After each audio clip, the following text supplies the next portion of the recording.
जय श्री कृष्ण। प्रिय दर्शकों, ऋषिवर नर और नारायण कौन हैं और अर्जुन से उनका क्या संबंध है, इसके विषय की एक बड़ी ही मधुर कथा है। वह इस वीडियो में आपको सुनाने वाला हूँ। पूरी कथा अवश्य सुने, बड़ी ही आनंददायक कथा है।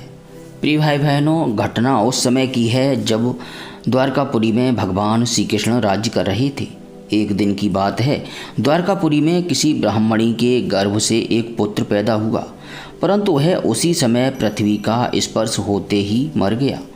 ब्राह्मण अपने बालक का मृत शरीर लेकर राजमहल के द्वार पर गया और वहां उसे रखकर बड़ा ही आतुर होते हुए, दुखी मन से विलाप करते हुए कहने लगा, इसमें संदेह नहीं कि ब्राह्मण द्रोही, धूर्त, कृपण और विषयी राजा के कर्म दोष से ही मेरे बालक की मृत्यु हुई है। जो राजा हिंसापरायण, दुशील और अजितेंद्रिय होता है, उसे राजा मानकर सेवा करने वाली प्रजा दरिद्र होकर दुख पर दुख भोगती रहती है और उसके सामने संकट पर संकट आते रहते हैं। इसी प्रकार अपने दूसरे और तीसरे बालक के भी पैदा होते ही मर जाने पर वह ब्राह्मण लड़के की लाश राजमहल के दरवाजे पर डाल गया और वही बात कह गया जो उसने पहले कही थी। अब नवें बालक के मरने पर जब वह वहाँ आया, तब उस समय भगवान श्री कृष्ण के पास अर्जुन बैठे हुए थे। उन्होंने ब्राह्मण की बात सुनकर उससे कहा, ब्राह्मण, आपके निवास स्थान द्वारका में कोई धनुषधारी क्षत्रिय नहीं है क्या? मालूम होता है कि ये यदुवंशी ब्राह्मण हैं और प्रजापालन का परित्याग करके किसी यज्ञ में बैठे हुए हैं।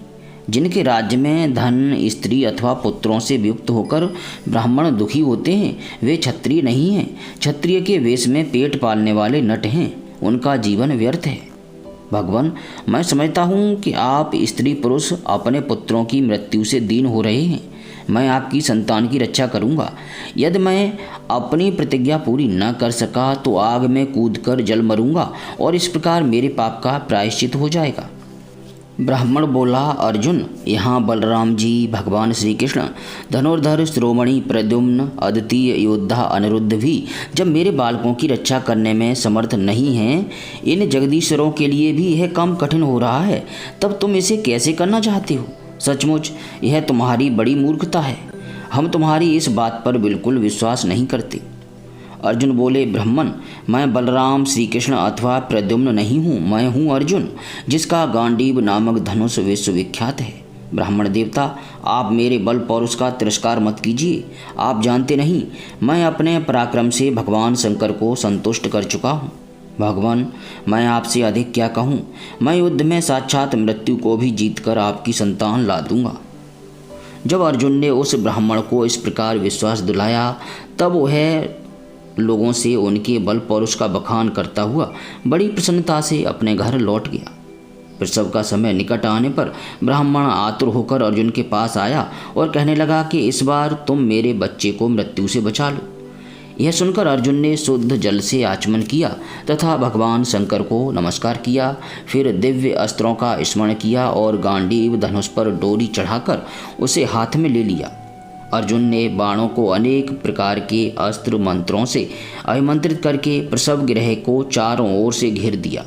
इस प्रकार उन्होंने सूतिका गृह के ऊपर नीचे अगल बगल बाणों का एक पिंजड़ा सा बना दिया। इसके बाद ब्राह्मणी के गर्भ से एक शिशु पैदा हुआ जो बार बार रो रहा था, परंतु देखते ही देखते वह सशरीर आकाश में अंतर्धान हो गया। अब वह ब्राह्मण भगवान श्री कृष्ण के सामने ही अर्जुन की निंदा करने लगा। वह बोला, मेरी मूर्खता तो देखो, मैंने इस नपुंसक की डींग भरी बातों पर विश्वास कर लिया। भला जिसे प्रद्युम्न, अनिरुद्ध, यहाँ तक कि बलराम और भगवान श्री कृष्ण भी नहीं बचा सके, उसकी रक्षा करने में और कौन समर्थ है? मिथ्यावादी अर्जुन को धिक्कार है। अपने मुँह अपनी बढ़ाई करने वाले अर्जुन के धनुष को धिक्कार है। इसकी दुर्बुद्धि तो देखो, यह मूर्खतावश उस बालक को लौटा लाना चाहता है जिसे प्रारब्ध ने हमसे अलग कर दिया है। प्रिय भाई बहनों, जब वह ब्राह्मण इस प्रकार उन्हें भला बुरा कहने लगा, तब अर्जुन योग बल से तत्काल संयमनीपुरी में गए, जहाँ भगवान यमराज निवास करते हैं। वहाँ उन्हें ब्राह्मण का बालक नहीं मिला।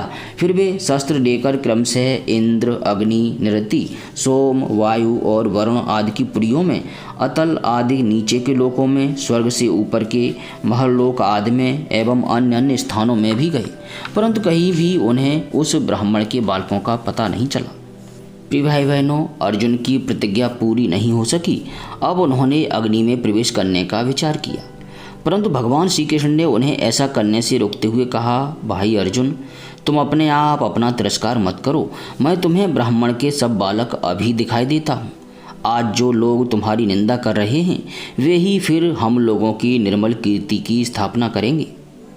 सर्वशक्तिमान भगवान श्री कृष्ण इस प्रकार समझा बुझाकर अर्जुन के साथ अपने दिव्य रथ पर सवार हुए और पश्चिम दिशा को प्रस्थान किया। उन्होंने 7 पर्वतों वाले 7 द्वीप, 7 समुद्र और लोकालोक पर्वत को लांघकर घोर अंधकार में प्रवेश किया। वह अंधकार इतना घोर था कि उसमें शैव्य, सुग्रीव, मेघपुष्प और बलाहक नाम के जो भगवान के चारों घोड़े थे वे अपना मार्ग भूलकर इधर उधर भटकने लगे। उन्हें कुछ सूझता ही नहीं था। योगेश्वरों के भी परमेश्वर भगवान श्री कृष्ण ने घोड़ों की यह दशा देखकर अपने सहस्त्र सहस्त्र सूर्यों के समान तेजस्वी चक्र को आगे चलने की आज्ञा दी। सुदर्शन चक्र अपने ज्योतिर्मय तेज से स्वयं भगवान के द्वारा उत्पन्न उस घने एवं महान अंधकार को चीरता हुआ मन के समान तीव्र गति से आगे आगे चला। इस प्रकार सुदर्शन चक्र के द्वारा बतलाए हुए मार्ग से चलकर रथ अंधकार की अंतिम सीमा पर पहुंचा। उस अंधकार के पार सर्वश्रेष्ठ पारावार रहित व्यापक परम ज्योति जगमगा रही थी। उसे देखकर अर्जुन की आंखें चौंधिया गईं और उन्होंने विवश होकर अपने नेत्र बंद कर लिए। इसके बाद भगवान के रथ ने दिव्य जलराशि में प्रवेश किया। बड़ी तेज आंधी चलने के कारण उस जल में बड़ी बड़ी तरंगें उठ रही थीं, जो बहुत ही भली मालूम होती थी। वहाँ एक बड़ा सुंदर महल था। उसमें मणियों के सहस्त्र सहस्त्र खंभे चमक चमक कर उसकी शोभा बढ़ा रहे थे और उसके चारों ओर बड़ी उज्ज्वल ज्योति फैल रही थी। उसी महल में भगवान शेष जी विराजमान थे। उनका शरीर अत्यंत भयानक और अद्भुत था। उनके सहस्त्र सिर थे और प्रत्येक फण पर सुंदर सुंदर मणियाँ जगमगा रही थीं। प्रत्येक सिर में 2 नेत्र थे और वे बड़े ही भयंकर थे। उनका संपूर्ण शरीर कैलाश के समान श्वेत वर्ण का था और गला तथा जीभ नीले रंग की थी। अर्जुन ने देखा कि शेष भगवान की सुखमयी सैया पर सर्वव्यापक महान प्रभावशाली परम पुरुषोत्तम भगवान विराजमान हैं। उनके शरीर की कांति वर्षाकालीन मेघ के समान श्यामल है। अत्यंत सुंदर पीला वस्त्र धारण किए हुए हैं। मुख पर प्रसन्नता खेल रही है और बड़े बड़े नेत्र बहुत ही सुहावने लगते हैं। बहुमूल्य मणियों से जटित मुकुट और कुंडलों की कांति से सहस्त्रों घुंघराली अलकें चमक रही हैं। लंबी लंबी सुंदर 8 भुजाएं हैं। गले में कौस्तुभ मणि है। वक्ष स्थल पर श्रीवत्स का चिन्ह है और घुटनों तक वनमाला लटक रही है। अर्जुन ने देखा कि उनके नंद सुनंद आदि अपने पार्षद, चक्र सुदर्शन आदि अपने मूर्तिमान आयुध तथा पुष्टि, श्री, कीर्ति और अजा ये चारों शक्तियाँ एवं संपूर्ण रिद्धियाँ ब्रह्मा आदि लोकपालों के अधीश्वर भगवान की सेवा कर रही हैं।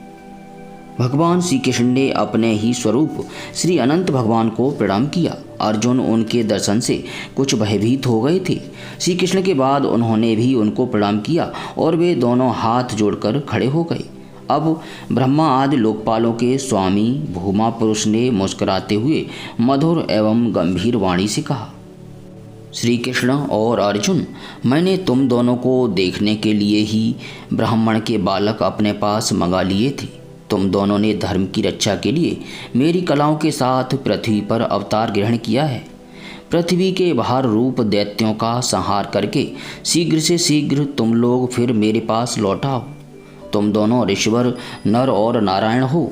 यद्यपि तुम पूर्ण काम और सर्वश्रेष्ठ हो, फिर भी जगत की स्थिति और लोक संग्रह के लिए धर्म का आचरण करो। प्रिय भाई बहनों, जब भगवान भूमा पुरुष ने श्री कृष्ण और अर्जुन को इस प्रकार आदेश दिया, तब उन लोगों ने उसे स्वीकार करके उन्हें नमस्कार किया और बड़े आनंद के साथ ब्राह्मण बालकों को लेकर जिस रास्ते से जिस प्रकार आए थे उसी से वैसे ही द्वारका में लौट आए। ब्राह्मण के बालक अपनी आयु के अनुसार बड़े बड़े हो गए थे। उनका रूप और आकृति वैसी ही थी जैसी उनके जन्म के समय पर थी। उन्हें भगवान श्री कृष्ण और अर्जुन ने उनके पिता को सौंप दिया। भगवान विष्णु के उस परम धाम को देखकर अर्जुन के आश्चर्य की सीमा न रही। उन्होंने ऐसा अनुभव किया कि जीवों में जो कुछ बल पौरुष है वह सब भगवान श्री कृष्ण की ही कृपा का फल है। प्रिय भाई बहनों, यह थी ऋषिवर नर और नारायण की कथा, जो कि स्वयं भगवान श्री कृष्ण और अर्जुन है। यह आपको कैसी लगी इसके बारे में कमेंट कीजिएगा। और अब गदा, शंख, चक्र और पद्मधारी भगवान श्री कृष्ण के चतुर्भुज शांत स्वरूप का स्मरण करते हुए सच्चे हृदय से बोलिए हरे कृष्ण कृष्ण कृष्ण हरे हरे, हरे राम राम राम हरे हरे।